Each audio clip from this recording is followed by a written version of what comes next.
20 minutes to the top of the hour, and the entire country has its eyes on Texas, watching how the redistricting drama will all unfold as Republicans and Democrats remain in a standoff.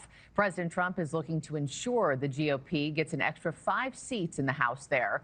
The president posting on Truth Social just minutes ago, he said, quote, "I have instructed our Department of Commerce to immediately begin work on a new and highly accurate census based on modern day facts and figures."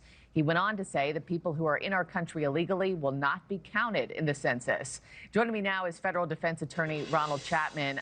Ronald, good morning to you. Let me get to Texas in just a moment, but I wanted your take right off the top here with this breaking news, if you will, because he just truthed this 15 minutes ago. What do you make of the president saying he's instructed the Commerce Department to immediately start working on a new census? The last one was in 2020. Next one wasn't supposed to happen until 2030. Is that something he's got the authority to do?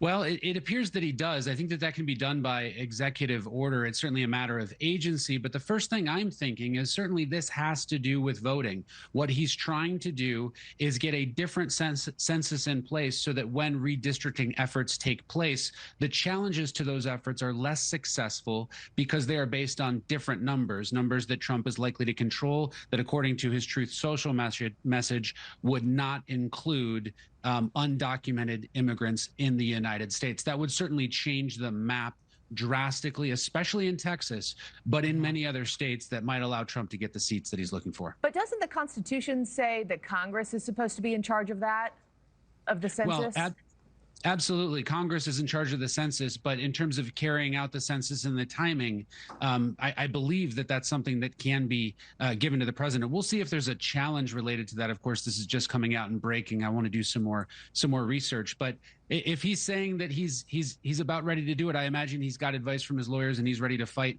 for his efforts to offer the census. There will be legal challenges that we can be sure of and know this morning. Zeroing in specifically on Texas now, Ronald, we know it's legal to redraw districts in the middle of a decade. It's rare, but it's allowed.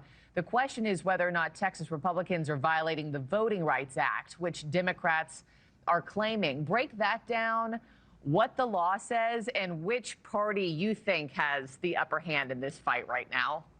Yeah, so likely this one is going to go Texas's way. It's going to go the Republicans' way down here in Texas.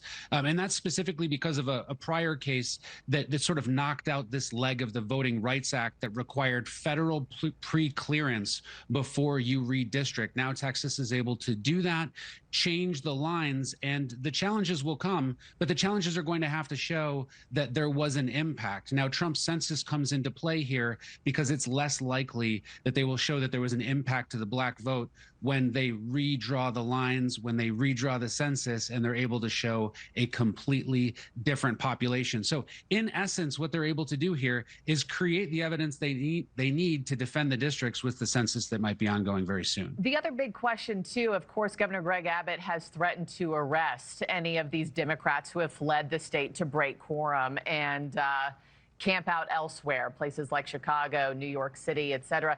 Does he have the legal authority to do that? Is that within his jurisdiction? That is an aggressive move. I think that likely he would go after some sort of obstruction of justice type theory. I don't think that fits very well for the same reasons that you couldn't say that Trump obstructed justice related to January 6th. I don't believe it's a crime to flee to break a quorum. I think that these officials should definitely be there and engaged in their duty as part of the legislature, but sometimes abstaining from a vote is also a choice for members of Congress. Yeah, this has just become full-on drama and a saga at this point. Ronald Chapman, thank you so much. We'll catch up with you soon, see where this heads next. Thank you. Well.